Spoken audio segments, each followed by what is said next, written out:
2, 1. Hello, everybody. Welcome to a special breaking news edition of Wrestling with the Future. I'm Angelo DeCipio, joined by Dan the Man Sebastiano, the Happy Haberdasher. Daniel, how are you tonight? Busy.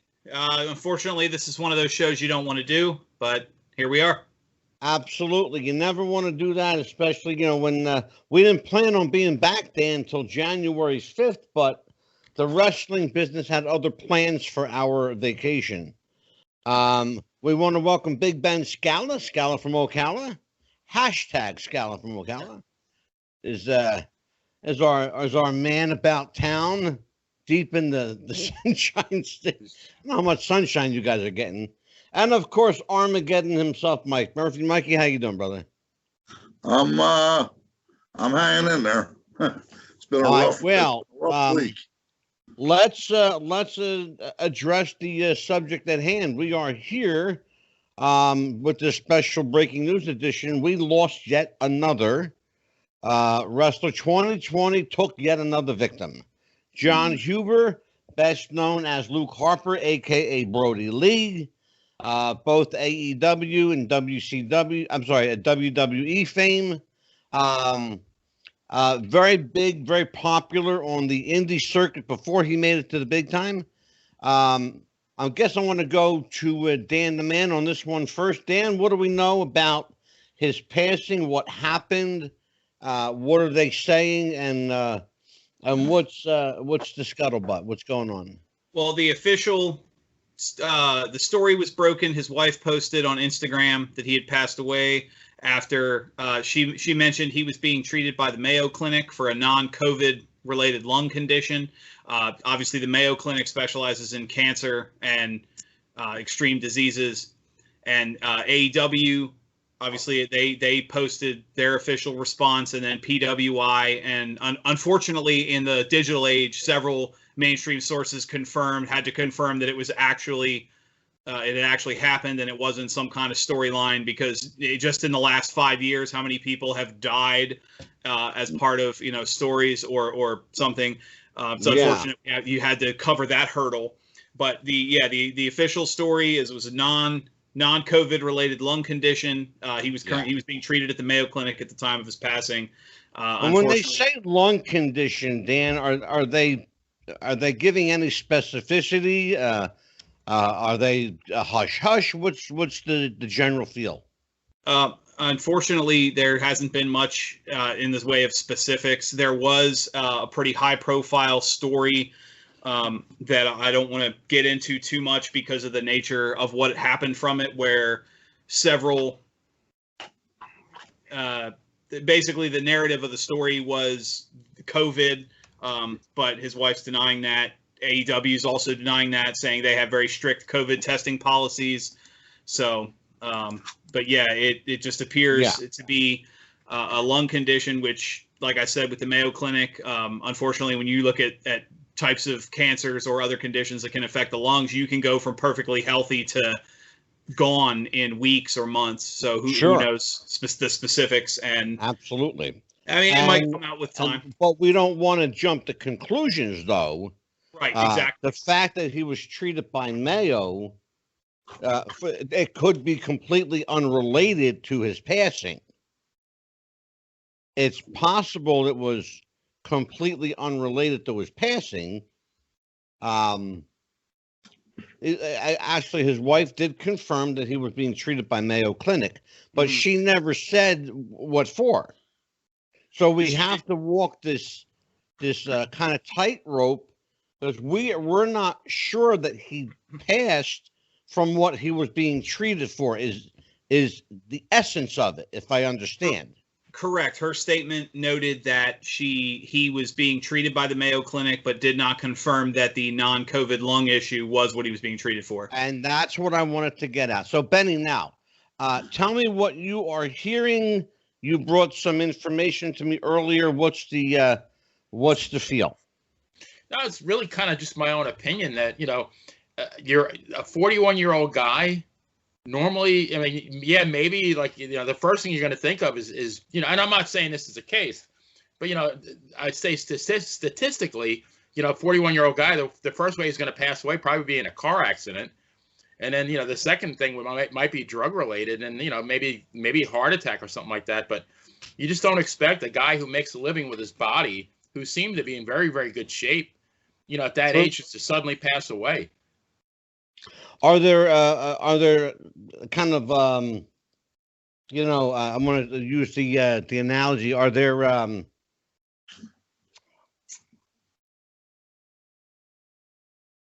is there a needle in this haystack that you're pulling at? Because it seems like there's something sticking out there that you're reaching for. I'm just saying that I would not be surprised if a week, or 2 weeks from now, we hear a different story. That's all.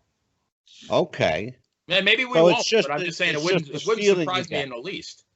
Well, and it's funny that you say that, because Mike Murphy, Armageddon, the guy who made his living with his body for a long time, had some real strong, visceral responses when the news of Jon Huber's passing hit the wires. Murph, why were you so viscerally affected? Mainly because I thought at first, well, here we go again. It's going to be another case of, well, he was doing this or he was doing that. Which, as we all know, to this point hasn't been proven. Nothing's really been pointed at that. And it also took me back to another wrestler that I had the privilege of working with, indie wrestler named Arkham, who was 25 years old, passed away in his sleep, left a wife and a child behind, had sleep apnea, didn't even know it. Just went to bed one night, went to sleep, never woke up. Yeah. Could it be something like that? Possibly. Could it be something more nefarious? Possibly. Till we get the coroner's report or hear something more, nobody's really going to be able to tell. Right. Well, I'll tell you, for what it's worth, I've held my opinion to myself close to the vest for the last couple of days. I'm more in tune with Benny on this one. Something don't sound right.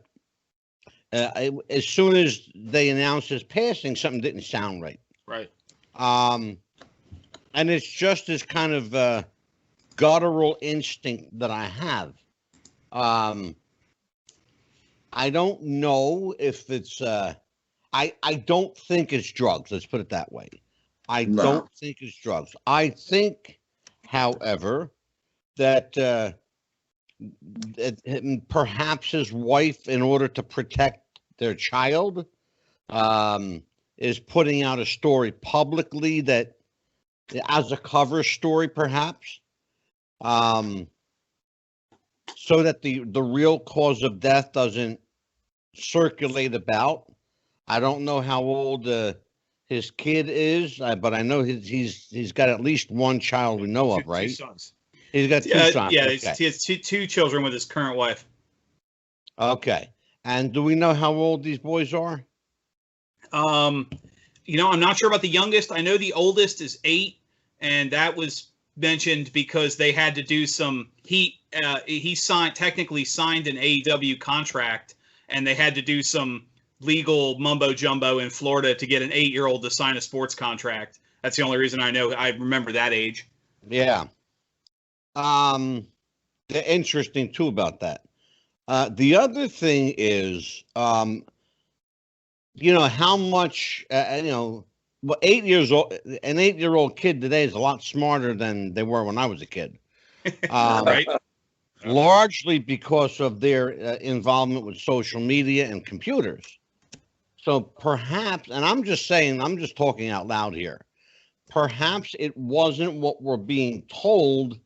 And in order to protect these two boys, maybe they're putting out a public story that's that differs from the truth. We'll say it's that. Entirely possible. I don't want to speculate. There's been no indication that we know of that he was any kind of a drug user or a drinker. again, it could be something completely innocent. Maybe Dan's right. Maybe he was being treated for something other than a lung infection at the Mayo Clinic. I think it's important to remember too that he had a good run as the television champion on AEW. When he dropped the title to Cody, it was back in the beginning of October. They announced he was taking a leave of absence for a personal medical issue. So, I mean, assuming that's all tied together, he started treatment only a few months ago. Yeah, and you know what? And that's a real good point. If that's the case, it makes perfect sense then. So, and then the narrative that this has been an ongoing situation ties in perfectly with what we're being told. I don't see any reason why. I mean, a guy lost his life, for crying out loud, I don't see any reason why they would want to, besmirch his name or his reputation. I mean, if you're sick, you're sick, People get sick all the time. And people get COVID nowadays all the time. But largely they recover from it. Yeah. Angelo, you know as well as I do, being in the business as long as we both have, a lot of wrestlers, and I've done it myself, will hide injuries, hide illnesses, just so we can get in that ring and compete.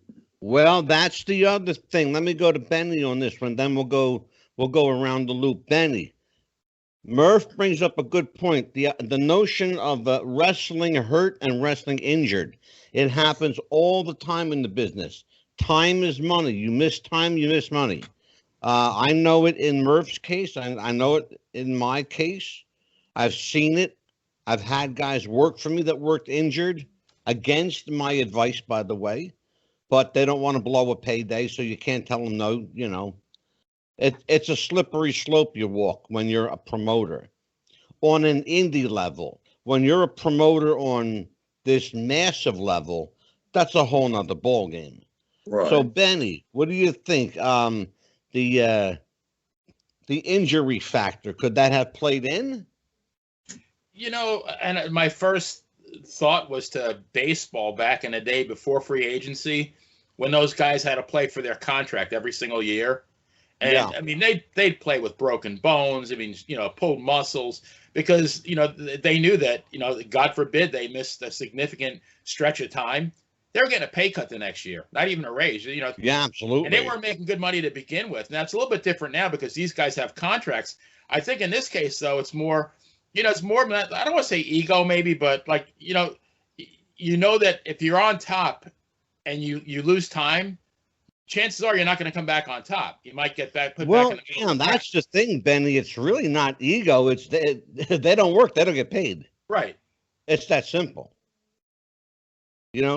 Is there somebody gunning for you? Absolutely. Look, if there's an opening on a roster and this guy is at number 3 position and you're at number 6, well, you're going to jump to number 3 real quick if number 5 and number 4, break their foot, right, or injure their pinky finger. That's how it is. They're going to jump over number 4 and 5 to get to number 3. But that's the business. That's the nature of the beast. You don't get paid if you don't work, and they're going to work. If it means, sorry, you broke your leg or you broke your back. I'm sorry, but I need the paycheck this week. And he was just getting a big push. He got, like Dan said, he got that TNT championship. Yeah. And he was getting to. I think he was actually getting to play the character that he really wanted to play. Yeah. Brodie Lee was who he wanted to play. He didn't want to be Luke Harper. He wanted to be Brodie Lee. Yeah, and you know what, Benny? That's really important. We need to point out too that Jon Huber created the character of Brodie Lee long before AEW and long before WWE. Oh yeah, That was his name on the indies for years. going back to like 2004, I think. Yeah, he worked on the indies a long Yeah, time with that name. It's something to think about too. Is that the appearance wise, maybe not complete character, but Luke Harper with the dirty wife beater and the jeans and the towel sticking out of the back, that looked a lot. That was the look that was lifted from Brody Lee. The Brody Lee character in AEW, this dark Mr. McMahon parody, which is exactly what it was. Yeah, sure. Was more of a character he wanted, but less of the character he started with. Luke Harper was more closer to the indie Brody Lee than the current Brody Lee was. Absolutely, sure. I'd like Go ahead, I'd like to take a step back to the playing hurt, playing injured kind of thing. Angelo had mentioned that he had guys come to him that he knew they were injured, and they were like, no, I want to work. I was one of them. He knew that I was hurt, and I'm like, hey, I need the payday. And I've said this before in this business. I said it before. I'll say it again. For every match that I didn't do, there was 10 cutthroats out there willing to do it for free. Do it. And that's where it's funny you say that, Mike. And that's where that business at. So what was he hurt? Did he have an underlying injury? Like I said, till we get a coroner's report or something, we're really not going to know. Well, it's funny you say that, Mike, because that the show that we did, I keep referring to it because it was our big show. The show that we did at the Sands Casino, we had a guy on the card named Slayer that literally he dislocated his shoulder in a match. Rather than go with the ambulance to the hospital, which was 2 minutes up the street, this guy, and I'm not even shitting you, this guy went backstage up against a brick wall and popped his shoulder back in. Yep, I remember that. Remember Slayer, George? Yeah. He popped his shoulder back in, just so he wouldn't have to go to the hospital, so he wouldn't miss the match. And then he continued the match. Yeah. The mindset of an injured wrestler, you'll never understand it unless you've been there. So Dan, Yes, sir. What is AEW saying now? Are they giving daily updates? Are they they vocal on this? Their stance hasn't changed from the beginning. Basically, what his family announced is the story that they have. Other than that, they're kind of doing Mike Murphy's idea of let the cards fall. They did announce the upcoming, I believe tomorrow, the upcoming AEW broadcast has been changed. It will be a Brody Lee tribute show. And then they did, the only statement I think that's important to note is, and not to call out competition, but PW Torch, one of the biggest dirt sheet sites, they just fired their senior editor of something like 30 years because he wrote an article basically accusing AEW of covering up that it was COVID, and AEW issued a full denial up and down the board, which is really the only direct statement they've made to some of what the news that's out there. But yeah, their official stance is still what his family said stays, and let them have their peace and privacy. And they did announce, obviously, they signed Brody Lee's son, and that if AEW's still around when he's old enough, they guarantee him a contract. So, and I want to talk about that in a little bit too. But you mentioned something, I want to go there, and it was inevitable in the wrestling business. It's inevitable. You got to deal with the dirt sheets. Yep, because they're just there. Any word from Meltzer? Yes, I've noticed that Dave Meltzer's been ominously quiet the last few days. The only information I've seen Dave Meltzer report was a confirmation on AEW's story that they do test for COVID, and at no point during any of the tests Brody Lee took was he positive. So Meltzer is backing the narrative that it's not COVID. That's the only and then obviously the news of the passing itself. But that's the only outside the norm reporting I've seen is Meltzer went out of his way to. It seems like, Dan, that when the dust settles, it's all going to be much ado about nothing. Pretty much, yeah. This is, I mean, unfortunately, you guys know, in the social media age, especially the social media dirt sheet age, the second this happens, there's a dozen conspiracies, and unfortunately, some of them probably, a little more hurtful for the family than normal. But yeah, at the end of the day, some of them actually are true. Exactly. I think really at the end of the day, it'll, like Mike said, it might, you wait for the official report. It'll be something related, some kind of a lung cancer or something that. Yeah. Well, it's funny because my wife mentioned that earlier. Talking about the Mayo Clinic, it's true. They generally don't treat, lung infections, especially, the term infection. Right. You go to a doctor for an infection. You don't go to the Mayo Clinic for an infection. Unless there's something deeper underlying that they need to, that you need that kind of expertise for. Because that's a highly specialized clinic. Trust me when I tell you, I know a lot about the Mayo. You're not going there for a head cold. Yeah, you don't go there for a head cold, Benny. Right, exactly. Benny, you mentioned compiling a small list of 22 so far. God help us. Let's hope it's just 22. But who did we lose this year? This is we're going to make this kind of a BRODIE Lee, Jon Huber tribute, breaking news catch up, / end of year salute to the fallen.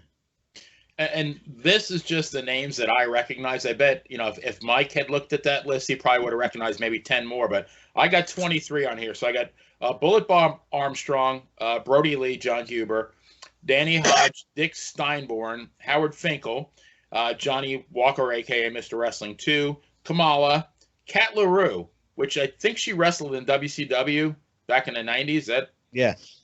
You got Kevin Green, who is more known for being a football player than a wrestler, but Mark Rocco, Pampero Firpo, Pat Patterson, Rip Oliver, Road Warrior Animal, Joe Laurinaitis, Rocky Johnson, Chad Gaspard, which was a tragic death, Silvano Souza, Killer Tim Brooks, Tony Russo, Tracy Smothers, Winona Littleheart, and then Tiny Lister, a.k.a. Zeus, and then La Parca 2 were the names that I had. That's enough. Trust me. That's it. That's enough. And there were more. There were many more on the indie level, far too many on the indie level, quite frankly. Mm-hmm. It's hard to feel sorry for guys dying, though, when they're doing it to themselves on the indie level. And that's largely what's happening. These guys are killing themselves for $20. And in some cases, they're killing themselves for nothing. In some cases, they're paying the promoter. Heaven help us. But the day you have to pay a promoter, and I'll talk to the boys here. The day you have to pay a promoter, get out of the business. Oh, get out of the business. I'm serious. Definitely. Yeah. When you have to pay a promoter to work, then you don't need to wrestle, and you don't deserve to wrestle. Get out of the business. Yeah, look for another job. I've seen some guys get hurt, not just because of what they want to do. And Angelo, you and I have talked about this. One in particular story I'm going to bring up. But the promoter, some promoters out there are so shifty, they'll let the wrestler do a gig, knowing that it's dangerous, knowing he's going to get hurt. For example, Angelo and I were talking about this. I forget where it was, but it was at a shopping mall. An indie circuit company was doing a show. The kid took a swan dive or something off the top level. Yeah, my guys are very familiar with that. Yep. Dan and Benny know. He jumped from the second level. Yeah. Yeah. That promoter should have had his license his father was the promoter. He should have had his license pulled that day. Yeah. What, did you hear what I said? The kid's father was the promoter. That's even Right. worse. Yeah. Okay? What's You're even going to worse? tell your kid that it's okay to do that. Yeah. First of all, Yeah, you should be bitch slapped as a promoter, and you should have your right to parent revoked permanently. See, that's the one thing about Angelo that I can say honestly. If I wanted to do something, or a wrestler went to him and wanted to do something, if Angelo thought that it was too dangerous or somebody could get hurt, especially with Fuck, ain't something doing it. that we hadn't done before, no. Bottom line, and that was it. The answer was no. There was no getting around it. You didn't do it. Not when I'm the one paying the liability insurance. Exactly. I mean, $10 million bond. Okay. mhm. Not cheap. Yep. So Dan, we got a list of 22 guys that left us this year. Yes, sir. If I may, since I didn't hear him, if I did, I apologize, Benny, because I only bring him up because his name's come up on the show many times. Back in October, Tracy Smothers also passed No, away. I That did was say his name. Tracy. Yeah, Oh, you did? Tracy. Okay, I must have missed it because I know his name's come up on the show a And lot. he was what? I think in his late Sure. 50s. Oh yeah. Yeah. He wasn't that old. Yeah, Tracy for sure. Absolutely. Joe Titus, who I had the privilege of meeting, and I can honestly say when I met him, 100% class act. He was a class act. Yeah. Never said no to a fan who wanted an autograph. Would come down to his. I met him when I did security for a horror con. We had wrestlers show up. He was one of the first ones at his table, one of the last ones to leave, and he wouldn't let a fan who wanted his autograph leave there without it. Absolutely. Good. He's one of the good guys. So, gentlemen, the year-end show, not that we planned it as a year-end show, but that's what we're going to have to accept it as for now. We extend our condolences to the family of Jon Huber, a.k.a. Brody Lee, a.k.a. Luke Harper. Wishing Godspeed to him. Make God smile, John. You done good here. And whatever reward you get, you earned and deserve. And so now onward and upward for Wrestling with the Future. I should tell people that we, Dan and I and Benny, got a little bit of a Christmas gift this year. We broke the top 100 wrestling podcasts in America, coming in at number 99. We are now at number 96. We moved up 3 points. Chugging along. We're like Yeah. in the Billboard charts where you have that bullet next to our name, right? Where we're moving up. Yeah, moving up the charts, right? When you now is Casey Kasem. Yeah, exactly. So we are we're being looked at. I will tell you that we're being looked at by a company called Backtracks and a company called podstatus.com. They are two of the podcast ranking companies. That was actually podstatus.com that ranked us at number 99. And we are number 102 in Australia. And I had to tell Barbara Goodish that. In fact, I made a point to tell her by private message, and she was thrilled that we're doing so well in her home country. So we go onward and upward, and now Wrestling with the Future has a different look, maybe a different feel with Dan the Man and Big Ben. So Dan, what is your plan for taking over the hosting duties of Wrestling with the Future? Well, like I said, our first show is going to be kind of a year because by the January 7th, we'll have hope all of that crap hole that was 2020 in the rearview mirror be kind of a year in review discussion. And then we've got the big announcements coming up at the beginning of January. So the following show will probably be a year of what's coming up discussion of what to expect in 2021, and then Okay. we'll go on with the best stories and guests and continue from there. Who you got in mind for guests? Who's coming up? Well, we have. I mean, obviously, your plethora of previous contacts. You mean we've my also- Rolodex? Yeah, and Benny. We've also got a couple of old friends that have reached out to us, and so we'll keep going from there. Good. As long as the old friends are cool with the old man, we're good to go. Good stuff. All right. Well, I'll tell you what. I'm looking forward to the new look. I encourage you to, to change things to suit you.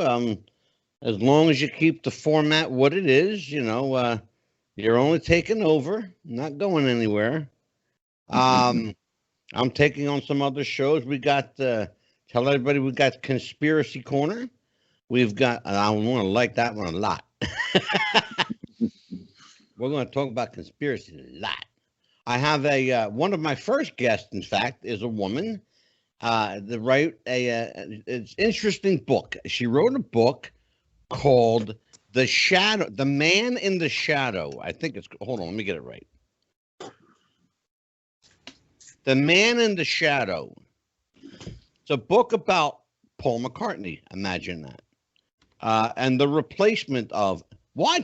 Dan, why are you laughing at me? How many times are you going to cover the fake Paul? That show you did with the Vince Russo and the Sage of Quay. I didn't think there was anything left to say. Benny, where you going? You leaving me? What do you know? I'm right here. Okay. Guys, not to interrupt, but speaking of going, I have to get up at 1 a.m. for work. Murph, I want to say, early. I wish you all a happy new year and a safe new year. God bless. And I hope you all had a very enjoyable Christmas. Thank you. Thank Mike. Same to you. Good Take night. care, brother. Drive safe.